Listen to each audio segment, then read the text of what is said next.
जय हिंद दोस्तों, मेरा नाम है पराग। आप देख रहे हैं नॉलेज लाइब्रेरी और आज हम बात करने जा रहे हैं तालिबान के बारे में। देखिए, जब से अमेरिकी ट्रूप्स वहाँ से विड्रॉ हुए हैं अफ़गानिस्तान से खबरें आ रही हैं कि तालिबान ने वहाँ की मेजर सिटीज़ पर अधिकार कर लिया है। तालिबान वहाँ के लोगों को मार रहा है। तो ये नई बात नहीं है अफ़गानिस्तान में, ये सब चीज़ उन्हें कोई भी नई बात नहीं है। ठीक है। वहाँ से ही फिर ये भी खबर आ रही है कि अब रशिया अपनी सेना भेज रहा है अफगानिस्तान में। तो अफगानिस्तान में आखिर चल क्या रहा है? देखिए, इन सबके पीछे का जो रीज़न है ना, वो है मेन रीज़न तालिबान। तो आज हम इसके बारे में बात करेंगे। सबसे पहले अपन जानेंगे कि आखिर ये उदय कैसे हुआ, इसका ये संस्थापित कैसे किया गया, किस काम के लिए संस्थापित किया गया था, अब ये क्या काम कर रहा है, भारत के ऊपर क्या इम्पैक्ट पड़ेंगे तालिबान के अगर वहाँ पर सरकार बन जाती है। तो अपन इन सब चीज़ों के बारे में बात करेंगे। तो देखिए, अपन सबसे पहले शुरू से करते हैं, इसको बहुत ही सिंपल शब्दों में समझेंगे, एक कहानी के रूप में इसको लेके चलेंगे अपन। और मैं यकीन के साथ कह सकता हूँ कि इस वीडियो को देखने के बाद आपको तालिबान, अफगानिस्तान और भारत, इन तीनों के बारे में पढ़ने की ज़रूरत ही नहीं पड़ेगी। इंटरनेशनल रिलेशन में ये आपके काम आने वाला है, यूपीएससी वगैरह में, है ना। और पीएससी वगैरह में भी आपके काम आएगा। इंटरनेशनल रिलेशन वगैरह के बारे में पूछ लिया जाता है वहाँ पर इंटरव्यूज़ वगैरह में आपसे ये सवाल कर दिए जाते हैं कि अभी ये करंट सिचुएशन चल रही है, क्या हो सकता है, क्या इम्पैक्ट पड़ सकते हैं। तो अपन इन सब के बारे में बात करेंगे। तो इन सब के बारे में बात करने से पहले अपन इन बातों को स्टार्टिंग से लेके चलते हैं। ठीक है, एक कहानी के रूप में अपन इसको लेके चलते हैं। देखिए, सबसे पहले आपको तालिबान के उदय से पहले आपको जानना पड़ेगा कि ये है रशिया। ठीक है, देखिए, ये है सोवियत संघ, सॉरी, ये है सोवियत संघ। ठीक है, सोवियत संघ की बात है, ये बात है 1980 या 1990 के दशक की। ठीक है, उसमें क्या हुआ था, सोवियत संघ तीन चार कंट्रीज का मिला के एक पूरा कंट्री था ये सोवियत संघ। अब क्या हुआ भाई, इसके पास सेना थी, बहुत अच्छे आधुनिक हथियार थे, मॉडर्न इसके पास वेपन्स थे, बहुत बढ़िया सेना थी, पैसे की कमी थी नहीं। तो इसने क्या किया, इसने सोचा कि अब मैं जगहों पर अधिकार करता हूँ। तो इसने अटैक कर दिया अफगानिस्तान के ऊपर। देखिए, अफगानिस्तान को देख लेते हैं। देखिए, ये तो है सारे जहाँ से अच्छा हिंदुस्तान था हमारा, और इसके बगल में है एक्स भारत। ठीक है, एक्स इंडिया उसको कह सकते हैं अपन, कहना भी चाहिए। और उसके पास में है अफगानिस्तान। ठीक है, तो उसने क्या किया, सोवियत संघ ने अफगानिस्तान के ऊपर कर दिया आक्रमण। अब उसने अफगानिस्तान के कई जो जिले थे, कई बड़े बड़े भूभाग थे, उन पे अपने अधिकार जमा लिया। अब उसने जब अपना अधिकार वहाँ पर जमाया तो उससे चिंता हो गई अमेरिका को। अमेरिका ने सोचा कि यार, अब तो इसकी शक्ति मुझसे ज़्यादा हो जाएगी, इसको ये आगे क्यों बढ़ रहा है, इसको रोकना चाहिए। अब अमेरिका बड़ा चालाक यहाँ पर है। उसने क्या किया, उसने उसने कहा कि मैं सीधी सीधी टक्कर तो नहीं लूंगा, मैं सीधी सीधी दुश्मनी क्यों लूँ। तो उसने कहा लेकिन मैं घूम के तो दुश्मनी ले ही सकता हूँ। तो वो गया पाकिस्तान के पास। ठीक है, वो गया, देखो, पाकिस्तान से उसने अपना हाथ मिलाया। अब पाकिस्तान से हाथ मिलाया, उसने पाकिस्तान को बोला कि भाई, सोवियत संघ ने अफगानिस्तान पर आक्रमण आक्रमण कर दिया है, तुम हटाओ इसको, आज़ाद वजद कराओ, और तुम्हें किसी भी चीज़ की ज़रूरत पड़े, पैसे की, वेपन्स की, हम तुम्हें मुहैया कराएंगे। अब पाकिस्तान ने भी सोचा कि यार, इतनी बड़ी सेना है, मेरे बस की तो कोई बात नहीं है भाई, मैं कैसे, मेरी सेना तो हटा ही नहीं सकती, मेरी सेना तो मेरे क्रिकेट टीम की तरह है, कभी जीत ही नहीं पाई है। तो उसने फिर यही चीज़ सोची पाकिस्तान ने। तो उसने क्या किया, उसने कहा लेकिन मैं दूसरा एक ऑप्शन है जो मैं कर सकता हूँ, और यही मैं करता हूँ, हमेशा से मैं यही काम करता हूँ, पाकिस्तान ने ये सोचा। तो उसने क्या किया, उसने एक संगठन बनाया और उस संगठन का नाम दिया उसने तालिबान। देखिए, ये तालिबान का आप फ्लैग देख रहे हैं यहाँ पर, उसने इस संगठन का नाम रखा तालिबान। अब तालिबान का मतलब क्या होता है, देखिए, अफगानिस्तान की जो लैंग्वेज है वो है पश्तो लैंग्वेज। पश्तो लैंग्वेज में तालिबान का मतलब होता है ज्ञानार्थ छात्र, यानी कि एक ऐसा छात्र जो ज्ञान से परिपूर्ण हो। लेकिन किस ज्ञान से, अब अपन एलन मस्क को तालिबानी तो नहीं बोल सकते ना। तो इसमें एक पर्टिकुलर शर्त ये है कि जो सिर्फ इस्लामिक कट्टरपंथी के बारे में सोचता है, इस्लामिक कट्टरपंथी के बारे में जो आगे ले जाता है, उसको उसको तालिबानी अपन कह सकते हैं। ठीक है, तो अब तालिबानी में से लड़ाके आई, ये कहाँ से आई, देखिए, तालिबान को सपोर्ट मिला पाकिस्तान का, पाकिस्तान ने तो बनाया ही था, पाकिस्तान की सेना का सपोर्ट था, पाकिस्तान पैसा वैसा और वेपन्स वगैरह उपलब्ध करा रहा था इनको। वहाँ से सऊदी अरब पूरा सपोर्ट में था, फुल पैसा देता था, फुल वेपन्स देता था, फुल मुजाहिदीन देता था, यानी कि फुल लड़ाके देता था बंदे लड़ने के लिए। ठीक है, तो तालिबान का उदय इसलिए हुआ भाई, अफगानिस्तान को फ्री कराने के लिए तालिबान का उदय पाकिस्तान के द्वारा किया गया। अब क्या हुआ कि जब पैसा आने लग गया, वेपन्स आने लग गए, सब चीज़ हो गई। ठीक है, उसके बाद क्या हुआ कि जो तालिबान ने क्या किया, सोवियत संघ की जो सेना थी उसके ऊपर आक्रमण किया, उसको काफ़ी नुकसान पहुंचाया। अब भाई, सोवियत संघ को काफ़ी नुकसान पहुंचा तो सोवियत संघ ने वहाँ से पीछे हटने का फैसला ले लिया। सोवियत संघ वहाँ से पीछे हट गई, अफगानिस्तान हो गया फ्री। अब जब हो गया अफगानिस्तान फ्री, तो जो तालिबान का उस टाइम पे जो नेता था, जो मुल्ला उमर करके, और जो अलकायदा प्रमुख था ओसामा बिन लादेन, इसका नाम तो सभी जानते होंगे, है ना। ओसामा बिन लादेन, इनका बहुत स्वागत हुआ अफगानिस्तान में, इनको अरे मालाएं मालाएं पहनाई गई, ये हीरो बन गए भाई, इन्होंने अफगानिस्तान को मुक्त करा दिया, इनके नेतृत्व में सोवियत संघ की सेना को इन्होंने पीछे खदेड़ दिया।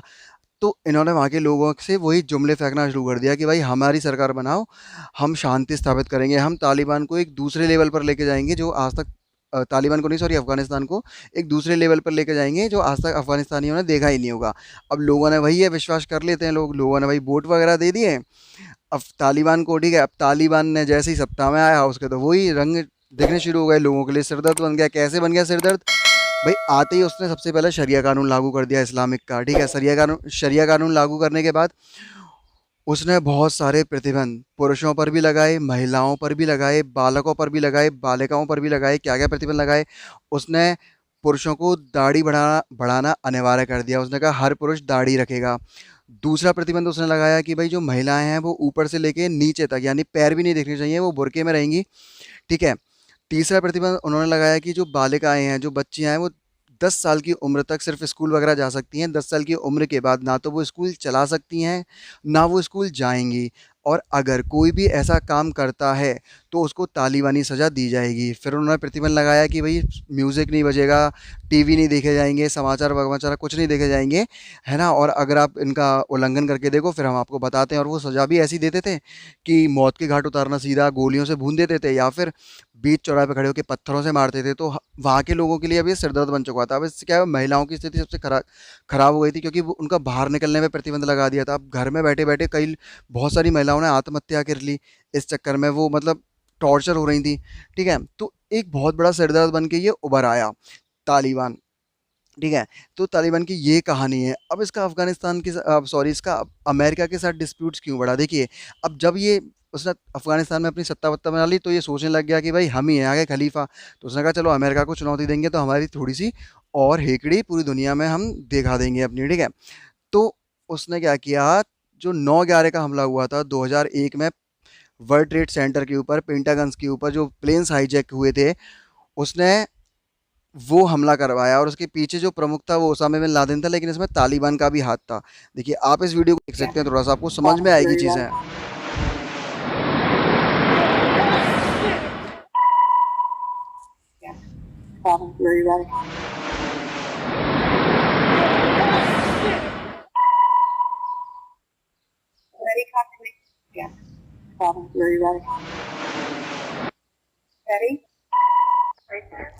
ये देखिए, जब उसने ये जो हमला किया था ना, ये उसकी सबसे बड़ी गलती थी, ठीक है। इस हमले के बाद इस हमले के बाद ये पूरी दुनिया की नज़रों में आ चुका था। पूरी दुनिया ने इसको मिटाने की कसम खा ली भाई। सबने अपने अपने जो आतंकवादी कानून थे, आतंकवाद विरोधी कानून थे, उन सबको मजबूत बनाया। अमेरिका ने तो बहुत मजबूत बनाया। उसके बाद अमेरिका ने ओसामा बिन लादेन को ढूंढ ढूंढ के मारा। इसके बाद ही अमेरिका ने अपनी सेना अफगानिस्तान में भेजी थी, और ताकि वहाँ पर शांति स्थापित करी जा सके, ताकि अफगानिस्तान को इन आतंकवादियों के चंगुल से मुक्त कराया जा सके, ठीक है। ये तो बात थी अमेरिका वगैरह की। और अमेरिका ने भी 2020 में इस तालिबान के और अमेरिका के बीच में एक समझौता भी हुआ था दोहा में, जिसको दोहा शांति समझौता के नाम से जाना जाता है, ठीक है। अब अपन बात करते हैं कि इंडिया के ऊपर क्या इम्पैक्ट पड़ेंगे अगर मान लो तालिबान वहाँ पे दोबारा हावी हो जाता है। अफगानिस्तान में अगर तालिबानी शक्तियाँ दोबारा हावी हो जाती हैं तो इससे इंडिया के ऊपर क्या इम्पैक्ट पड़ेंगे? देखिए सीधी सीधी सी बात है, तालिबान सपोर्टर है, तालिबान को सपोर्ट मिलता है पाकिस्तान से, है ना। और पाकिस्तान तो बिल्कुल भी नहीं चाहेगा कि भारत कहीं पर भी आगे बढ़े। और अफगानिस्तान में भारत का बहुत ज़्यादा करोड़ों रुपए, अरबों रुपए निवेश हो रखा है वहाँ पर इंफ्रास्ट्रक्चर वगैरह में। जैसे जो अफ़गानिस्तान की संसद है वो भारत ने बनवाई है ना। वहाँ के राष्ट्रपति भवन भारत ने बनवाया है। भारत वहाँ पर बहुत सारी शिक्षा वगैरह, स्कूल वगैरह, स्कूलिंग के लिए, लोगों की पढ़ाई के लिए, बिज़नेस वगैरह के लिए बहुत सारा इंफ्रास्ट्रक्चर डेवलप कर रहा है। और वहाँ पर कई सारे बांध बनाए हैं वहाँ के लोगों को एक अच्छा जीवन जीने के लिए, ताकि वो कृषि वगैरह कर सकें। जो बहुत सारे बांध वगैरह वहाँ बनाए हैं, जिनमें एक चावार पोर्ट भी था, एक सकमा बांध भी था। तो भारत का क्या है, करोड़ों रुपए, अरबों रुपए वहाँ पे अटका पड़ा है। तो भारत बिल्कुल भी नहीं चाहेगा, ऑब्वियस सी बात है, कि तालिबान वहाँ पर आए, क्योंकि तालिबान अगर आया तो वो भारत को इन सब चीज़ों से बाहर कर देगा, और भारत का जो रुपया वहाँ पे पहुँच चुका है, यानी जो इंफ्रास्ट्रक्चर हो चुका है, वो बीच में अटक जाएगा और तालिबान उनको तोड़ देगा। तो भारत को ये नुकसान हो जाएगा। तो भारत बिल्कुल भी नहीं चाहता कि तालिबान आए, पहली बात तो ये। और दूसरी बात यह कि तालिबान हमेशा से अब आतंकवाद का समर्थन रहा है, समर्थन करता है, समर्थित है, आतंकवाद समर्थित है वो, ठीक है। तो अब जब अगर आ गया तो वो ऑब्वियस सी बात है, वो आतंकवाद फैलाएगा, भारत में फैलाएगा, पाकिस्तान से सहायता लेके फिर वो उसके पैर भारत की तरफ आने लग जाएंगे। तो भारत के लिए एक चिंता का विषय भी है, इसलिए भारत बिल्कुल भी नहीं चाहता कि वहाँ पर तालिबान की शक्तियाँ उभरें और वो उनका साम्राज्य स्थापित हो, ठीक है। और ये बिल्कुल सही समय है। अब अपन आगे की रेस में क्या कर सकते हैं कि भाई क्या कर सकते हैं, अब ये बिल्कुल सटीक समय है कि भारत को, जैसे भारत अभी यूएनएससी का भी टेम्परेरी जो मेंबर है, ठीक है, वहाँ पर इस बात को उठाए, यूनाइटेड नेशन में इस बात को उठाए, और अमेरिका के साथ मिलके या रशिया के साथ मिलके वहाँ पर अपनी सेना को भी भेजे, और ताकि वहाँ पर शांति स्थापित करी जा सके और दोबारा से वहाँ की सरकार को बनाने में काम किया जा सके, वहाँ पे दोबारा से इंफ्रास्ट्रक्चर खड़ा किया जा सके और वहाँ के जो लोग हैं उनको एक अच्छा जीवन दिया जा सके। तो आज की वीडियो इस बारे में थी। इसके बाद आपको तालिबान, अफ़गानिस्तान और भारत से लेके कोई और वीडियो देखने की कोई ज़रूरत नहीं पड़ेगी मेरे हिसाब से, ठीक है। अगर ये वीडियो पसंद आई है तो प्लीज़ यार लाइक कर दीजिए, सब्सक्राइब कीजिए। मिलते हैं नेक्स्ट एपिसोड में, तब तक के लिए जय हिंद, जय भारत।